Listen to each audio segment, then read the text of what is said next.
तो आप सभी लोगों का यूनिक इसी सेंटर में मोस्ट वेलकम।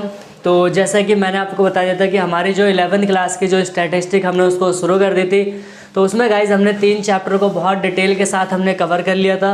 और हमारा जो चैप्टर नंबर 4 था, मतलब प्रेजेंटेशन ऑफ डेटा, आंकड़ों का व्यवस्थितीकरण या फिर आंकड़ों का प्रस्तुतिकरण कह सकते हो।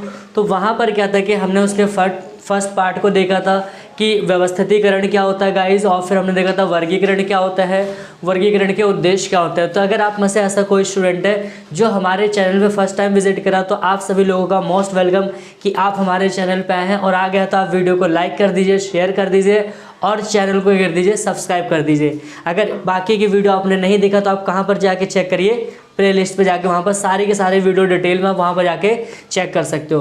तो गाइज हम इसमें बता दो कि आज के वीडियो में हम पढ़ने क्या वाले हैं।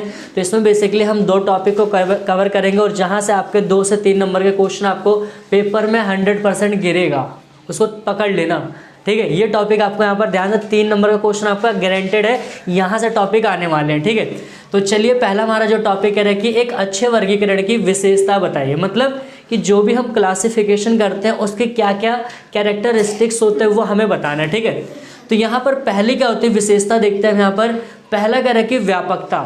देखो क्या कह रहा हूँ, व्यापकता। ध्यान से सुनना, ठीक है। ये शब्दों को आपको याद करना है और एग्जाम में इसी को लिख के आओगे, नंबर आपके इसी के मिलेंगे, अदरवाइज आपको कुछ नहीं मिलेगा। फिर समझ में आ रही है, ठीक है। तो देखो यहाँ पर क्या होता है व्यापकता।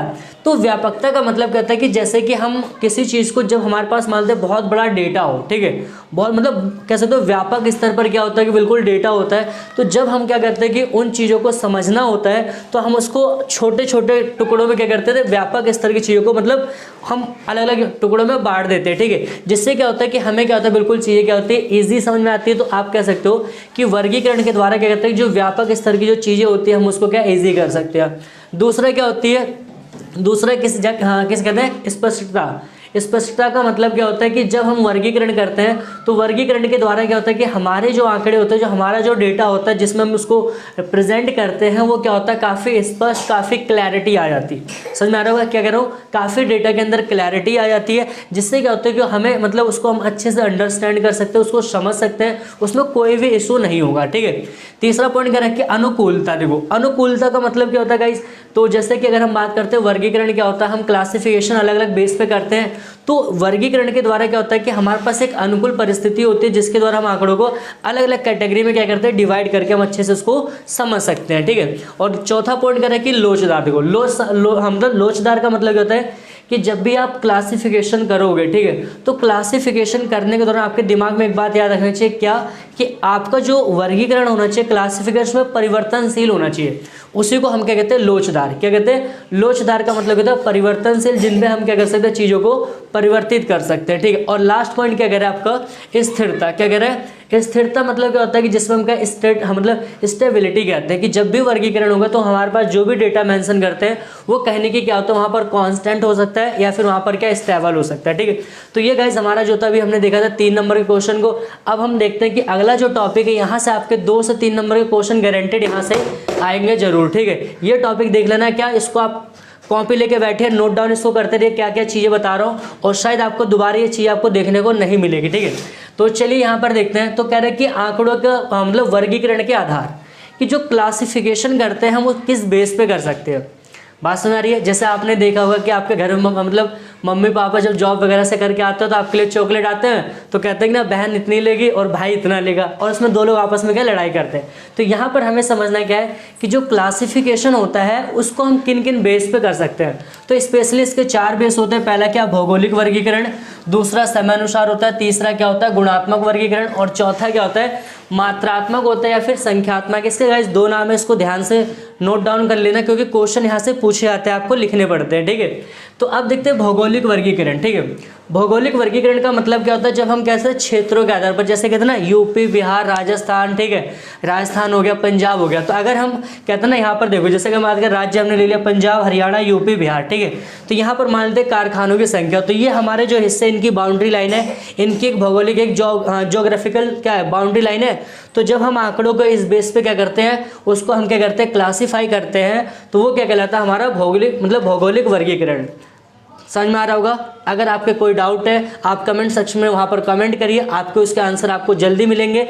आप दूसरा हमारे कह रहे हैं समयानुसार, ठीक है। तो समयानुसार वर्गीकरण का मतलब क्या होता है, जब हम किसी टाइम पीरियड को कहते हैं, जैसे अगर हम बात करते हैं कि 2000 से मतलब हमने जो पढ़ाई किया 2000 इतने में ये था ऐसा करके हो, तो जब हम क्या करते हैं समय के बेस पे, जैसे कि मैंने यहाँ पर वर्ष लिखा 2008, 9, 10, 11, ठीक है। मतलब मानते हैं कि जो सेल्स थी यहाँ पर बिक्री थी कि 2008 में कितनी 80 लाख की बिक्री हुई थी, 2009 में कितनी 70 लाख की बिक्री हुई और 2010 में 50 लाख की यहाँ पर सेल्स हुई और 2011 में 30 लाख की।